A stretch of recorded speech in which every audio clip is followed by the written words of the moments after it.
That was scary. Kids. What are you doing?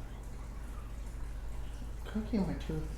Weirdo. I mean, Alright, guys. Oh, you're right, Milano's. Peter. Alright, guys. So, this is Whining About Crime with the Milberts. Today we have a Lindman's. Dr. Henry John Lindman's Bright Chardonnay. Gross. Alright, so this was $4.99. Alright, so we're going to crack it open and give it a shot. Fries.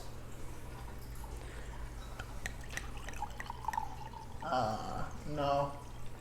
It was mint Milano. Buy one, get one free at fries.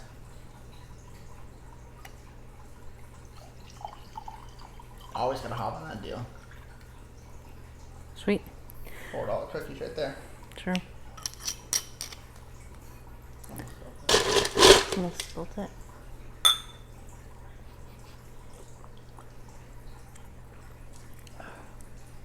Oh, that's All right. good. It's pretty good. Good Chardonnay. It's actually very light. So true to its name. All right. So today we are going to go over the new Netflix series, WACO. So I don't know who's seen it, but Tyler was not happy about it. Tyler's the one who actually picked this podcast. So if you haven't watched it, it is definitely a really, really good quick binge. I think it was like 6 episodes, but it was really, really quick. So we're going to start off like before that and before what was actually in the show to kind of get a background. So, all right. So we're going to go over the early history of the Branch Davidians, like how they became about. So what happened is, okay, so they were one of the several groups that continued the work of Victor Houteff. He died in 1955. So this was like a branch off of a current religion. Victor, he was an immigrant to the United States from Bulgaria. He was a Seventh-day Adventist, so an SDA. That's what we're going to call him because I don't want to say that every single time. So he was an SDA. So in the set, so he actually wrote like these tracts that he actually wanted to like reinvent the SDAs. So that was like his goal. So he wrote the Shepherd's Rod. And what this was to basically reform the SDA, like their rules. So after that was rejected, because obviously when you have like a religion that's been set in place for a while, it's kind of hard to change. So that was like denied. They ended up rejecting it. He ended up taking his original followers. So he had his own followers. And this is when they ended up settling near Waco. So in 1935, that's when they settled in Waco and they began to prepare for what they believed was going to be the return of Jesus. So basically, in Victor's head, he was complaining that the only reason they shut him down was because of modern worldly pursuits. So he thought that the reason they were turning him away was just because of like modern day worldly stuff. All right, so this hardworking community of his, this is where you see like the self-sustaining kind of community that they were kind of built. I want to compare them kind of to the Amish, to where they're self-sustaining. They do their own thing. They weren't really at this time. They didn't really like. They weren't part of the entertainment and stuff, like commercial forms of entertainment. So. And then also the literature of this group began kind of getting more of a following across the country. So in 1955, Victor ended up passing away and he left Florence to continue his attempts to like kind of get the word around about this end time. And this is the first time you start seeing the end time. So what the end time was is obviously what it sounds like is when the world's going to end. So now, Florence, in my opinion, she made the mistake of setting a date for this end time. So Florence thinks she's predicting the end of the world on April 22nd of 1959. So obviously it's not 1959 and we're not dead, so that didn't happen. So due to this failed prediction, so if you have like so much faith and trust in a leader and then all of a sudden like what they told you isn't happening, so they ended up, a lot of them started to kind of splinter off into either their own groups or find a different guy who didn't predict the end of the world, I guess. So in 1962, this is when Florence announced, so this is 3 years after the world did not end, she announced that she basically had made a mistake and kind of retired from being the leader. In a sense, she abandoned her following at Mount Carmel. So this is going to be David's time. So we're going to move into more closer to his time. All right, more wine.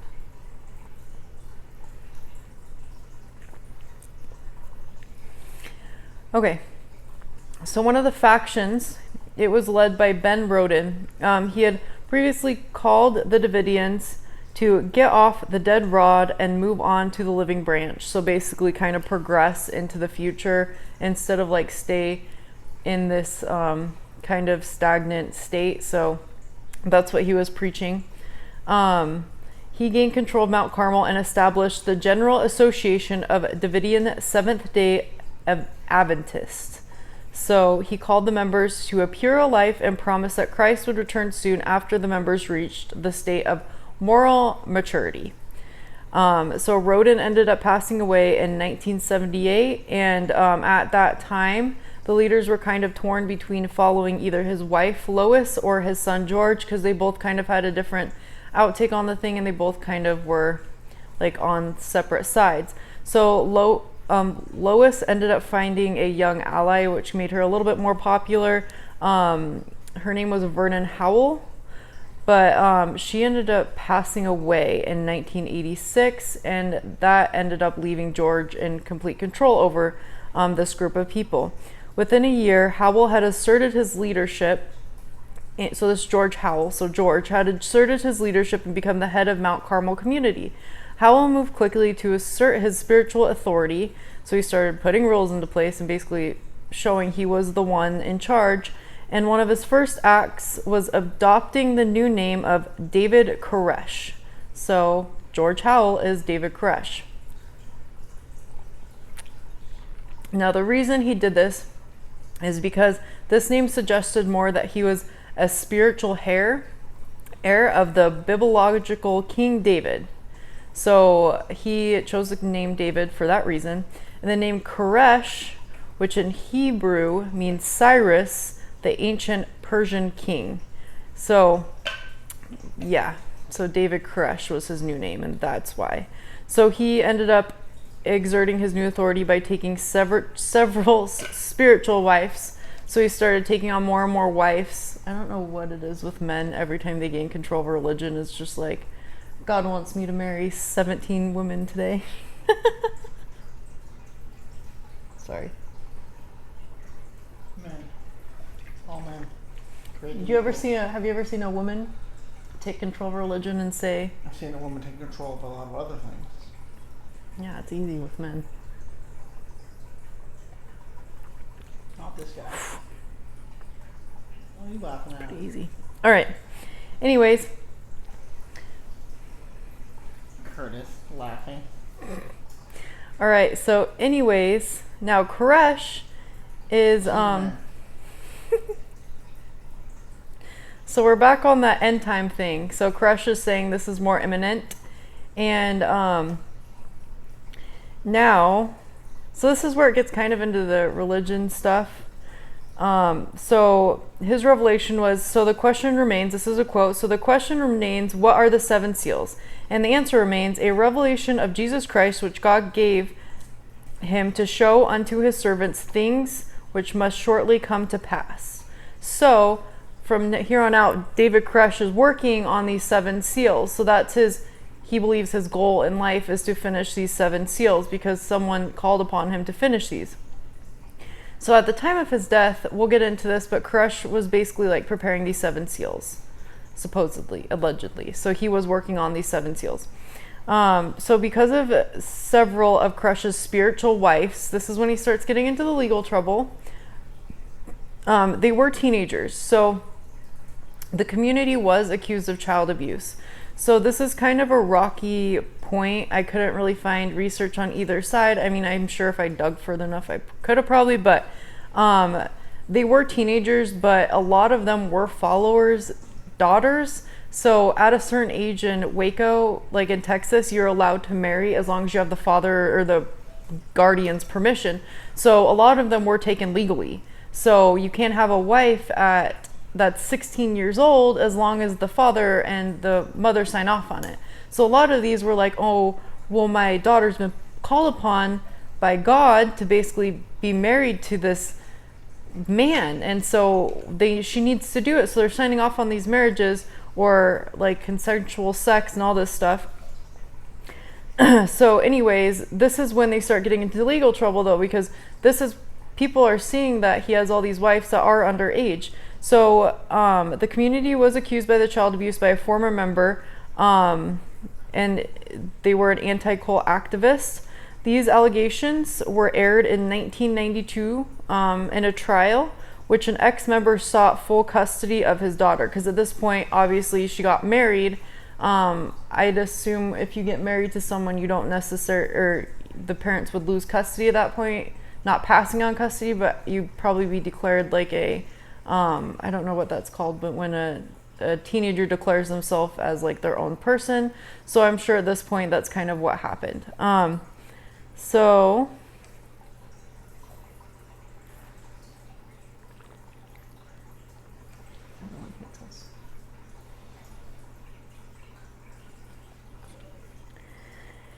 all right, so that on top of Koresh's launching of a retail gun business. So Koresh had a lot of guns.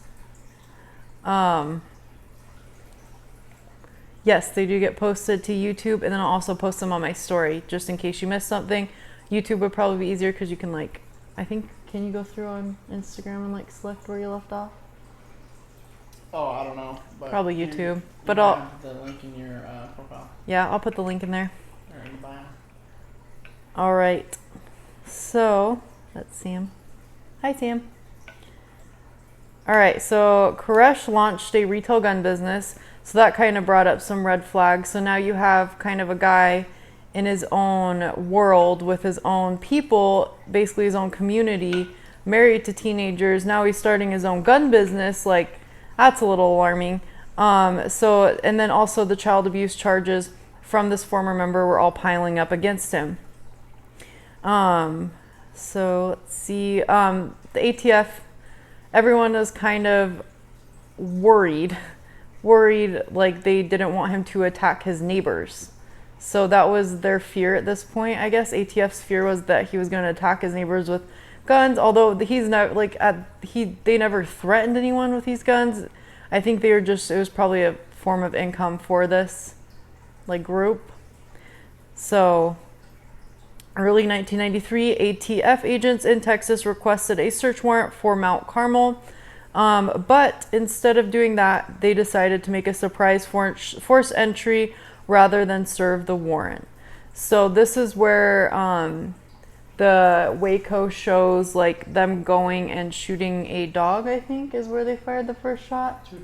Two dogs. So allegedly ATF fired the first shot, and in the WACO it was at the two dogs. I couldn't really find information on that either, but the two dogs were involved, I guess.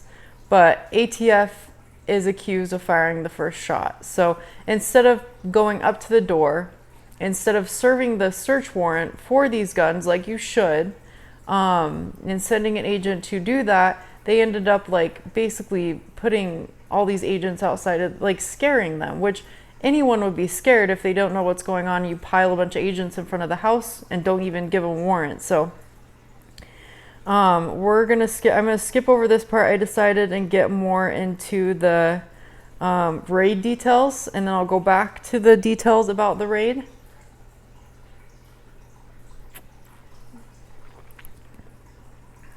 Need more wine.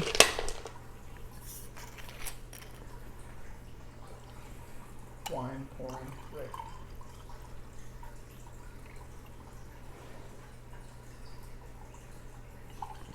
Oh, wait. Trying to air it out. We're going to need more wine.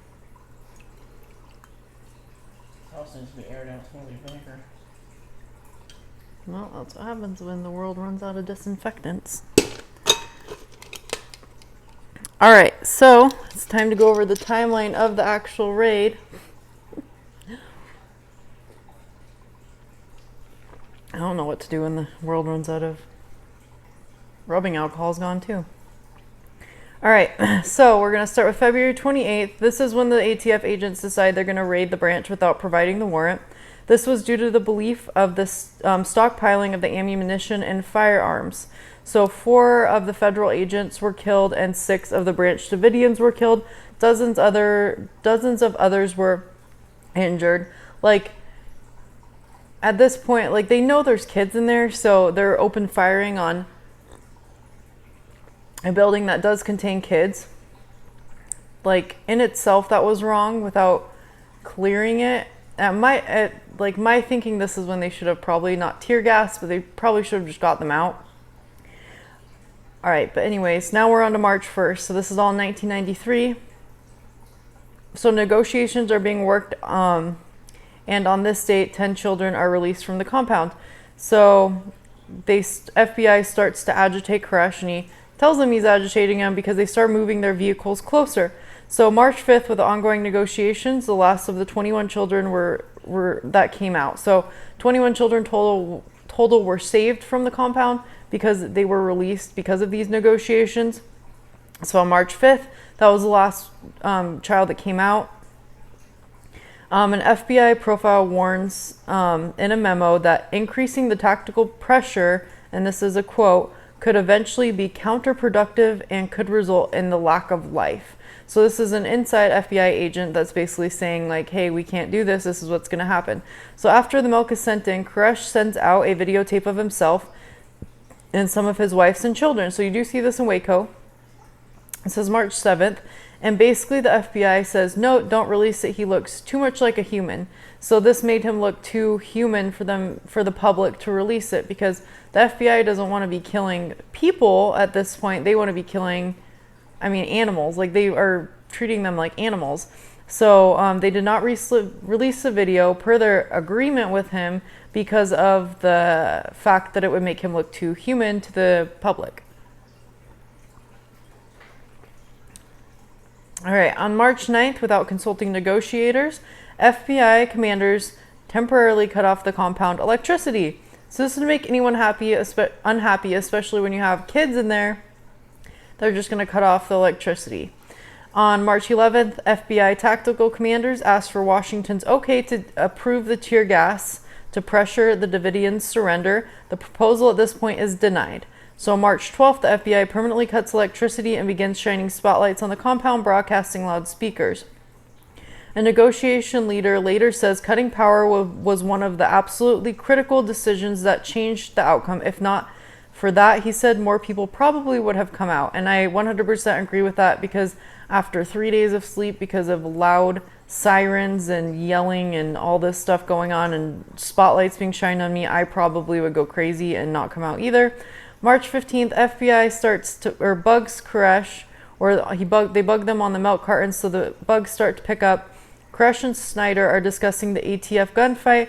Now this is where Koresh looks really bad, because the thing I didn't like about WACO is, the whole thing was horrible. FBI was 100% to blame, but David Koresh was a horrible person, and I don't think they shed that light on the fact that he was a horrible person. So David firing, okay, so the FBI picks up on that bug, and it's the Koresh and Schneider discussing the ATF gunfight, describing the Davidians firing through the windows and walls. Koresh starts laughing about seeing an ATF agent, quote unquote, in the corner all slumped and his head blew up. So they were laughing about that. So David wasn't a good person. March 17th, a wounded ATF agent sues the government, alleging WACO media tipped the Davidians to the ATF raid. So this agent actually told FBI or like he was like, do not go in, like they know you're coming. I think this was the ATF raid, or was it the FBI? ATF raid. Yeah, the ATF raid. He was like, they know you're coming, like they are preparing, like do not go, figure out a different way. And so he ended up suing because he did get injured through this whole thing. And he's like, I told you guys not to go in. Like they knew like this was not a good idea. It should have been postponed. It should have been dealt with another way. All right. So March 21st, the chief negotiator warns that the FBI is again answering positive Davidian actions with aggressive negative reactions. That night, FBI loudspeakers blast monk chants to the compound. They later play Christmas carols and the song "These Boots Are Made for Walking" and dying rabbit screams. So this is all being blasted through large speakers in the middle of the night. So like at this point, I could not even imagine what's going through their head. They're having loud rabbit screams being belted through their windows, like lights being shined on them. They're just trying to sleep. Like the only person at this point, I don't know. Anyways, we'll move on. March 22nd, a negotiator's memo to the FBI headquarters endorses a tear gas plan. Negotiators say they hope to persuade FBI leaders to gas the building gradually and not just throw it in. So this is what he proposed, not to like completely gas the building, but to like progressively do it. March 23rd, the attorney Bill Johnson writes to Reno to complain that the FBI is destroying evidence and jeopardizing any criminal case. So on March 23rd, this was not an issue just with WACO. This was an issue with WACO and several other things. So April 4th, after their last meeting with Koresh, lawyers, the two lawyers that went to the compound to back the Davidians, tell the FBI that everyone will surrender after a week-long Passover observance. So this is April 4th. So April 5th, in a phone message to the FBI headquarters, WACO tactical commanders say they won't try to fight fires if they break out if there's a gas assault. So that's April 5th. So they're basically saying at this point, like if we do tear gas them, we're not going to fight the fire if there is one. So like, I'll go over that later. We'll just get through this list. April 12th, FBI leaders ask Reno to approve the gas assault. She asks, why now? Why not wait?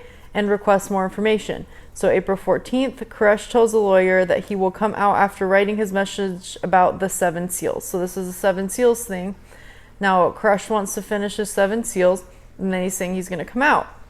I don't think he gave an exact time frame. I think he said week maybe. But again, like the FBI is getting frustrated because the lawyers already said after Passover he'll come out. It's getting close to the end of Passover. Now he's saying an additional week.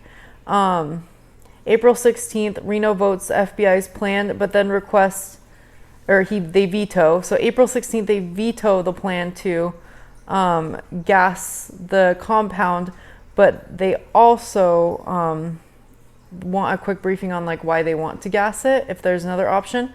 April 17th, they end up approving the gas plan. So they veto it on the 16th, requesting additional information. The 17th, they approve it. Okay. So April 18th, as tanks bash a vintage. So this is when they start like rolling over their cars. So they're getting closer. And this is when Koresh, when they haven't even like harmed them, they says, the place to stay in the history books is one of the saddest days in the world. He says they're destroying evidence and covering up for the ATF, doing wrong before God, doing wrong before men. A negotiator tells Koresh he seems to have no concern for anyone but himself, which I 100% agree with. I didn't think it would drive the Davidians from the building. So this is a quote. I didn't think it would drive the Davidians from the building, and I was afraid it would put us in an unattainable position where they were moving forward that we couldn't retreat from. So it was that little April 18th comment. April 19th, at dawn, FBI tanks begin ramming the building. So this is April 19th. This is when they started spraying in tear gas. The Bureau escalates gassing instead of following a gradual insertion plan. And you do see this in WACO. because FBI snipers report seeing gunfire from the compound. There was no gunfire, and that has been proven. So instead of doing the gradual insertion plant, they're like shooting tanks and completely like smoking the compound out. So like the smartest thing to do at this point would have been to gradually like gas them out, but they're like putting a lethal amount of tear gas into the compound at this point. So the end result of this was the tear gas ended up like catching fire, and this has been proved. I was going to put a list of events that happened, but they do put it at the end of WACO. But it has been proved that this does happen. So it's not like this was news to anybody. This tear gas that they used was proven to have like caught fire multiple times in multiple scenarios, in multiple different situations, in multiple temperatures. Like, it was not a good idea. We're not even allowed to use this. This isn't even approved for the military to use against our enemies from different countries, let alone like, why would we use it against our own US citizens? These people are still our citizens regardless of like what their religion is. But anyways, they did it. The end result was 75 Davidians dying, 17 children, 2 pregnant women. And then that was the end of WACO right there. That was the sad ending.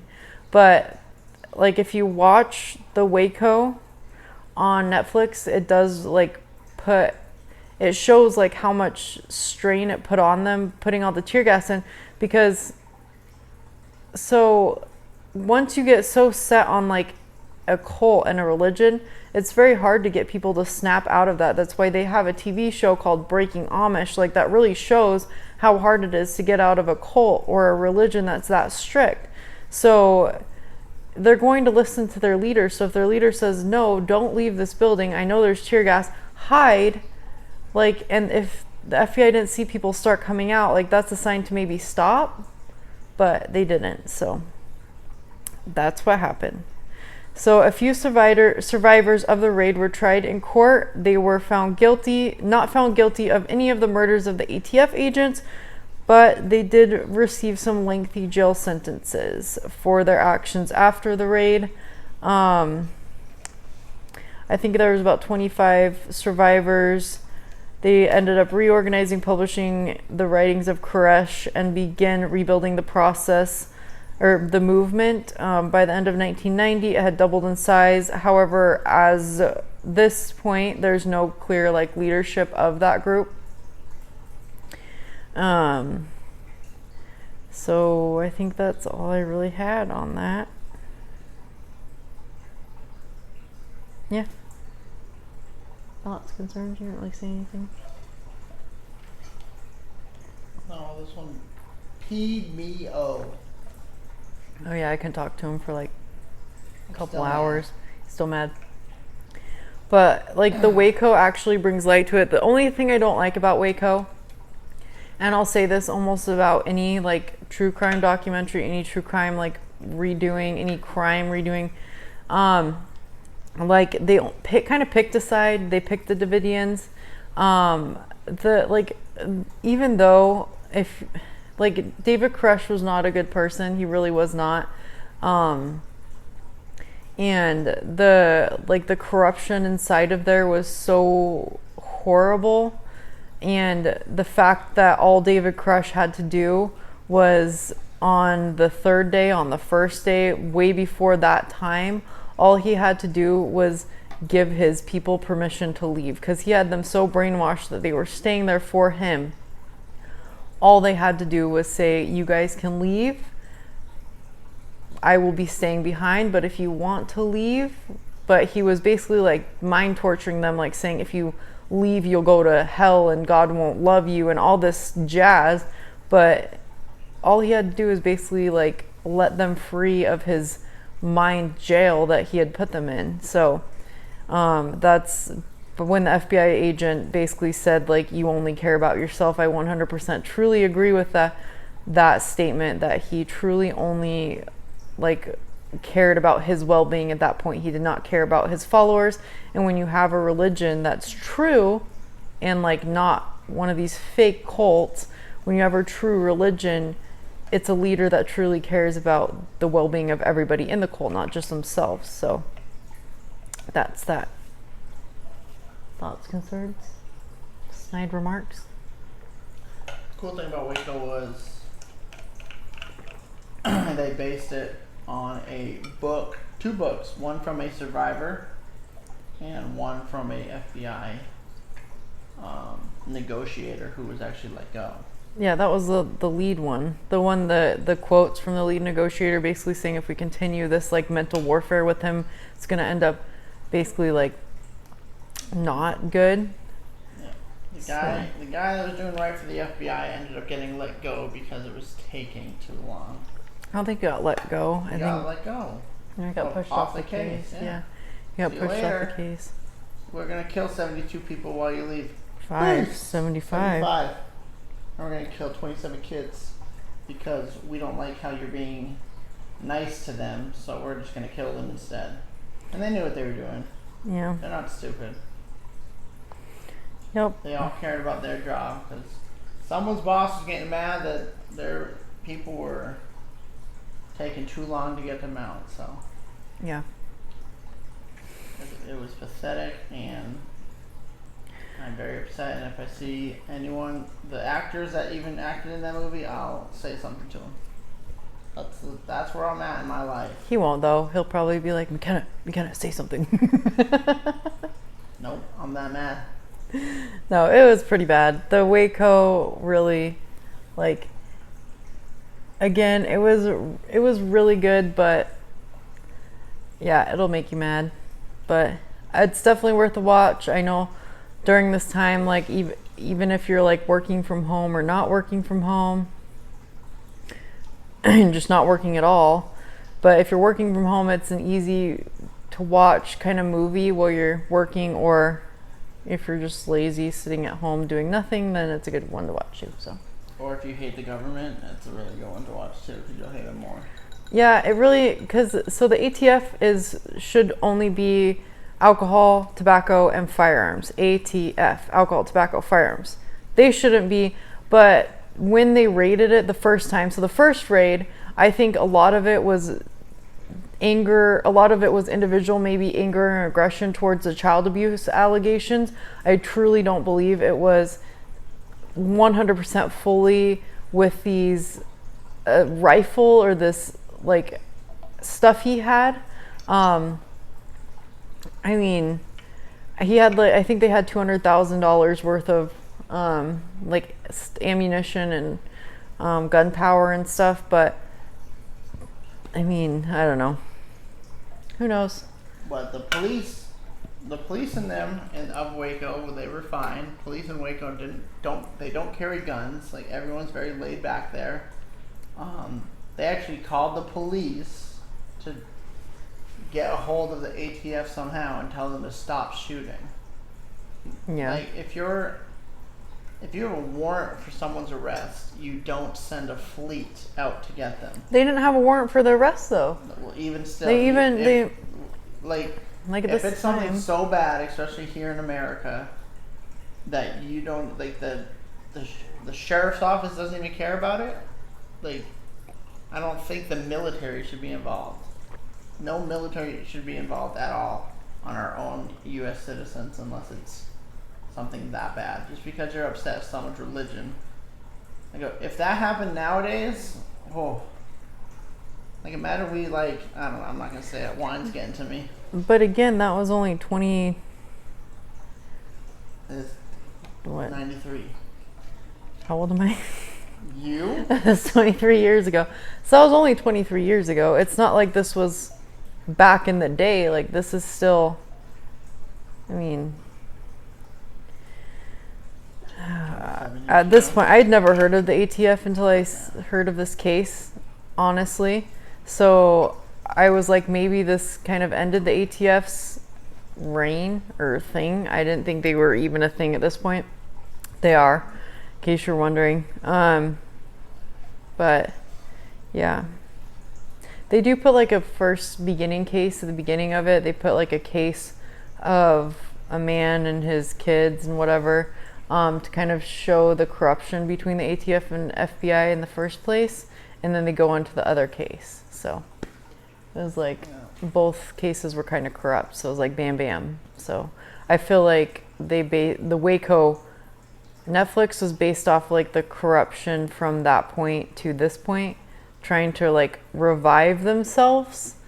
And you kind of see a rivalry, I don't know. Rivalry? That between ATF and FBI. So you see like that, them trying to, who's like a pissing contest to see who's better. So maybe it was something to do with that. I don't know. They throw their own guys under the bus, which is the funniest thing in the world. Mm-hmm. So you have one guy doing the right thing, and then you have a guy that's pissed off at his wife and kids, and he's like, nope, we're going in. Like, well, I'm not listening to you. And then they'll go to a press conference and say, nope, we were never warned.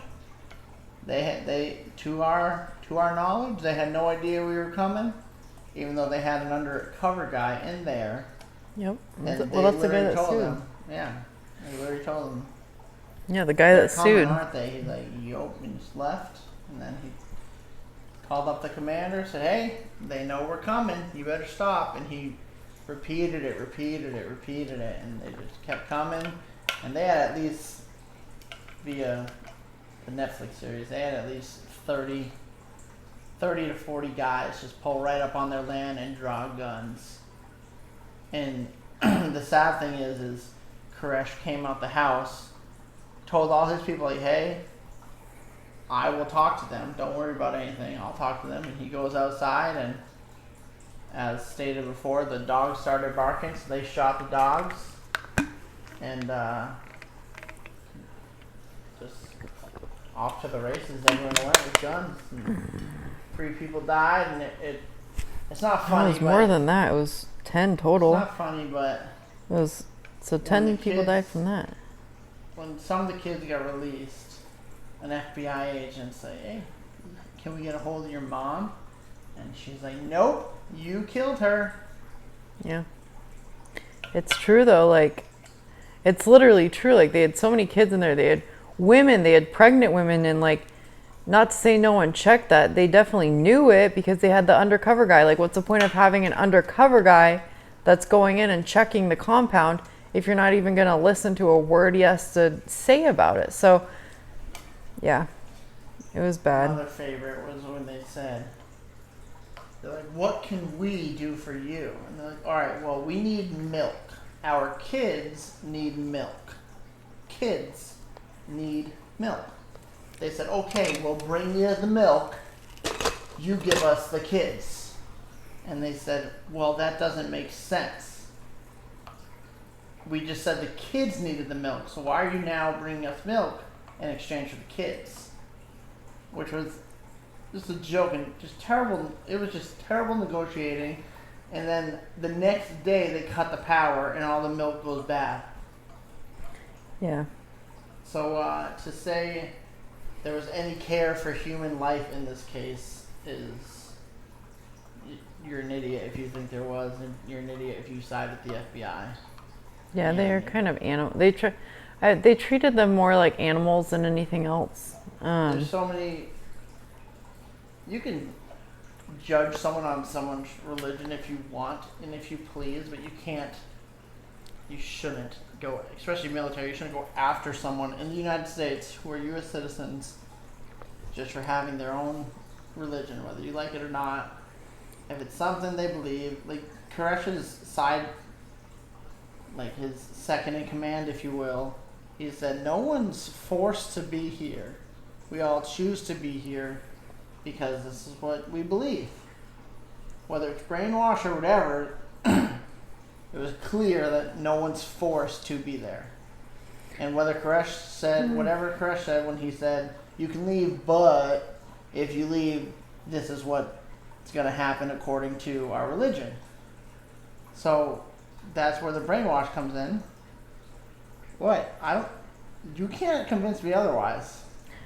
No. You can leave, but if you leave, this is what our religion says. But so this is the thing. This is the thing, though.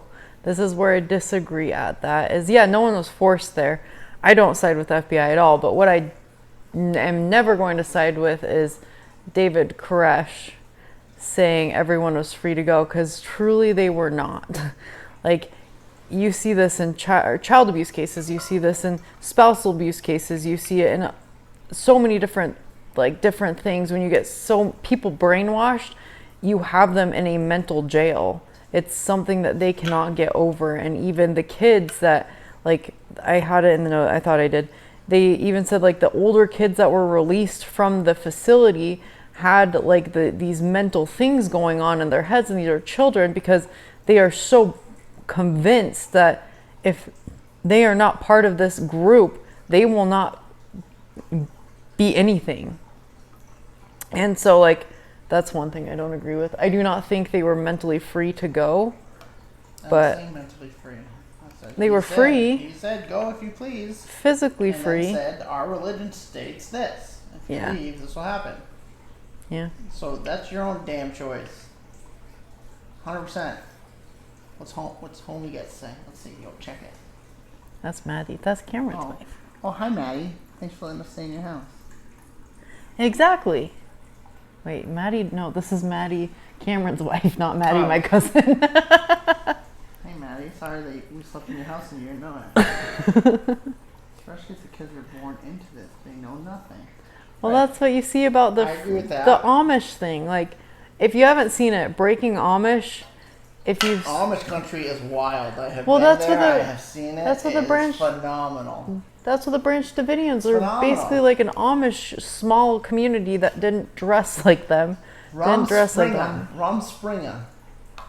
That's what. I grew up in Idaho and Utah. I've seen Amish. I've seen polygamists. I've seen them all. I grew up in the great Granite State of New Hampshire. Popular name. It's chill, she says. It's chill. So is this wine. Chill.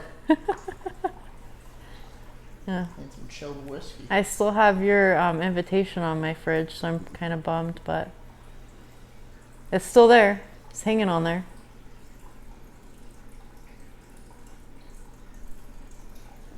Yeah, Amish, the Breaking Amish, they always go back because they're afraid that they basically won't be accepted. So, I don't know. It's a mental jail. That's fine. I'm just saying you can't say this dude, F this dude, because someone else is brainwashed. If you're brainwashed, that's... No, David was a horrible person. He was kind of weird, but whatever. He was banging everyone's wives and not letting their own husbands bang them. Listen, I don't care if you have your own religion that you truly believe in. You can't judge someone. Exactly. Okay, then what? You're judging him. I'm not judging him. You said he's a bad person because he banged everyone else's wives and the husbands couldn't. That was the religion. If they wanted to be in that religion, they were in that religion. But they brainwashed them and put them in a mental jail. They brainwashed them. That's your own fault for getting brainwashed. Kidding me? I'm gonna brainwash you. I'm a grown ass man. I'm gonna brainwash you. I will not be brainwashed. Oh, I will brainwash you. No, ain't happening. It's gonna happen, and then one day. Won't happen. I've already brainwashed you. You have not. You're sitting right here, brainwashed. No, I'm not brainwashed. You tried to even convince me wine was good. Yeah, you like it. Brainwashed. Yep. Say it was a joke. Breaking Amish is interesting, but eating Amish food and the root beer was interesting too. What? I've been to the great state of Pennsylvania. Tyler converted. What is that? Tyler's converted Amish. No, my beard's not long enough. True. Getting there. Oh. No. Okay. Well, you done? I'm yep. You sure? Your face is flushed. I could go all night yelling at people. They do make nice furniture. You have your own brain. You have your own heart. You are your own person. If you want to leave, effing leave. That's a fact. You can't say, hey, he is a bad person because he brainwashed them. No, he was a bad person. You got brainwashed. This is half of it. Maybe I'll do a part 2. No confidence in you. Maybe we'll do one that's just showing you the Netflix series. Commentate in the back. No. Because I went nuts that day. This is only part of what David Koresh said, so maybe I'll do part 2 about like how horrible David Koresh was, like all over the place horrible, but like horrible. He believes the in and lives. Sorry. Punch you? You're not gonna punch me. No, but he's horrible. He's just a bad person. Did you not read that comment that I said? Thanks, Maddie. Kids, they don't have a choice. I'll agree. Yeah, I agree with that. This is true. All right. The kids, but the adults. Doesn't Cameron have a psychology degree? Get him on. Cameron, line 1. Alicia, get Cameron. Get Cameron, line 1. Secretary. We're like that. Yeah, right. I wish. No, I'll agree with the kids, but at the same time, the parents parent the kids. But David Koresh was basically all of their dads. Right. Okay. Yeah. Hey. Got me. He's playing Call of Duty. Oh, come on, Cameron. Let us down. Go kill him. Go get him, kid. True. But for real, though. Yeah.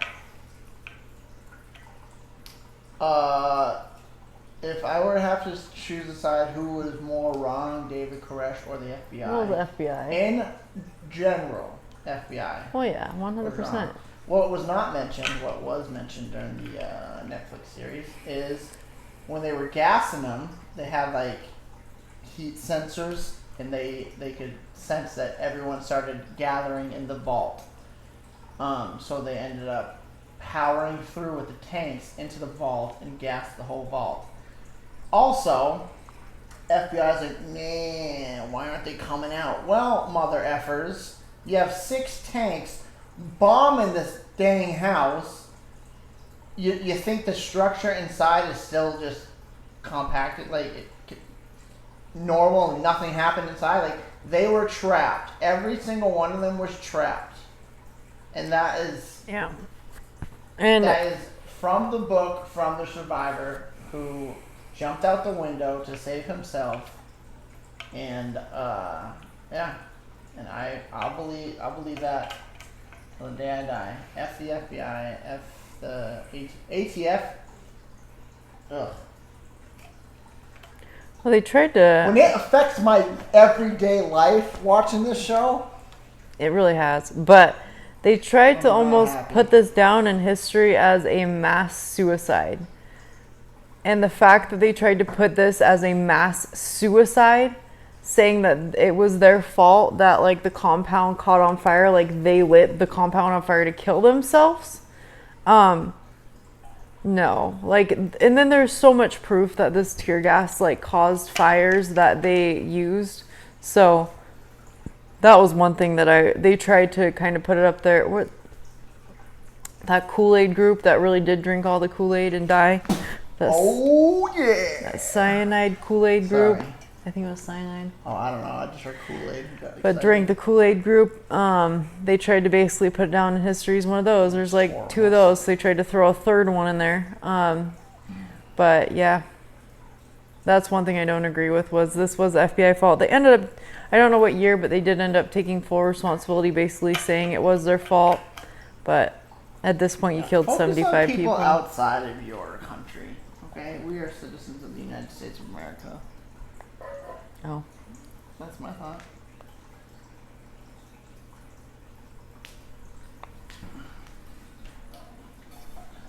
Yeah, I don't think they really go out by fire. I mean, you have the...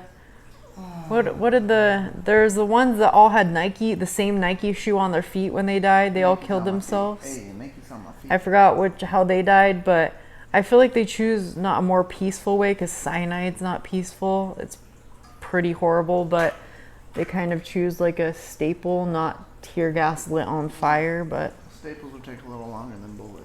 Oh my gosh, just end it. All right, bye guys.